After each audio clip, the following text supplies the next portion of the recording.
Welcome back to another edition of Insights on Public Complaints Commission. I'm your host, Mr. Akemi Alfred, and on today's episode, we're going to discuss with someone from the Investigation Registry Department. She's going to tell us what they do and how they handle your complaints. May we meet you, ma'am? I am Didiamaka Stella Kama of the Public Complaints Commission, the Department of Investigation Registry. Okay, so I and the viewers have some questions for you. We'd like to know more about your unit and what you do and how you handle the complaints you get. So, can you give us an idea on your unit, the functions of your unit? The function of my unit, basically, I would say is the first contact in the commission, because the Act of the Public Complaint Commission based on investigation, and the Investigation Registry is the first contact to anybody that comes into the commission to lay a complaint. Okay. And what steps do your unit take to ensure accurate and thorough documentation of complaints? Like sometimes we receive cases physically, or some complainant will send someone on their behalf. So when we receive the cases, we would like to hear them. We would like to know what is the problem. And we will also know whether that case is under our purview. Okay. So if someone sends another person to drop their complaints to your department, how would you get in touch with the person, the main complainant? Through their complaint letter, they always put their contacts. That is their phone number, sometimes or email address. So that if you have any further information that we want to get from that person, especially that particular time, we will quickly put a call across. Okay. How would you handle a difficult or emotional complaint? In Public Complaints Commission, we don't deal with emotional. We work with what the Act says. But some people might come with, some people will just come. Through the process of laying their complaints to you, you will see some of them, they will start crying. So they will ask you, they don't have money to go home or to eat. So as a human, most times, we that in the registry will just make just contribution to support them, maybe buy food for them or give them transportation. But when the person becomes more emotional, you have to calm the person down to let the person know that this is not the end of the world. It's just a circumstances. So most times through this process, the person will just calm down. So how would you prioritize and manage high volume of complaints? Well, that is why indexing comes in. Because most times we will have much complainants.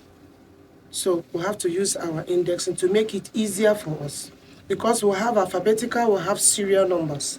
So when they are much, we quickly use that alphabetical and serial numbers, give them their file number, and ask them when to come back to come and check for their cases.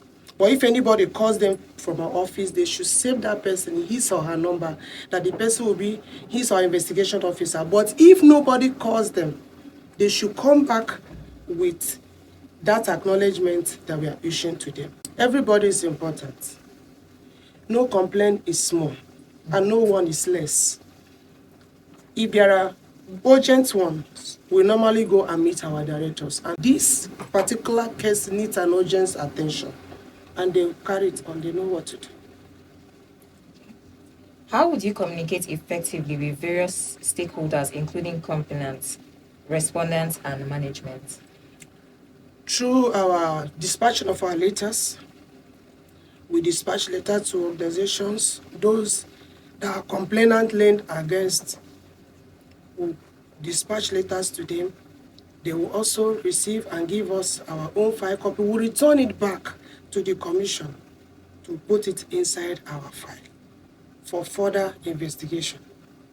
So do you invite them to the office or you communicate via letter? Or It's via posting of letter, but anyone that are required, maybe like case chats, they will call the people to come along.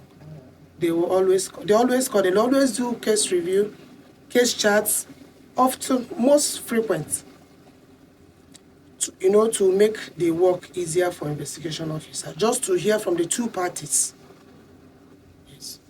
And what do you think are the key skills necessary for success in this role, and how do you embody those skills? The skill is that when you know what you're doing, just like we here now, you know the type of job you do, you put more effort and love what you are doing. When you love what you are doing, you will go extra mile to put more efforts, to bring initiative, new ideas, to make sure that you function well. In conclusion, can you give the viewers more insight on what you mean by case file? What I mean by case file is that, like a public complaints commission where we deal with administrative injustice, whoever comes into the commission to lay a complaint, there's what we call a file, where the person will give us all the relevant and the necessary information we need about the particular complaint that is complaining about.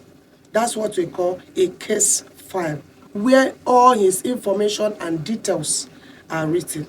So every individual that comes Every individual that comes have their own special case file. Because we have many investigation officers, and that's how they assign cases to them.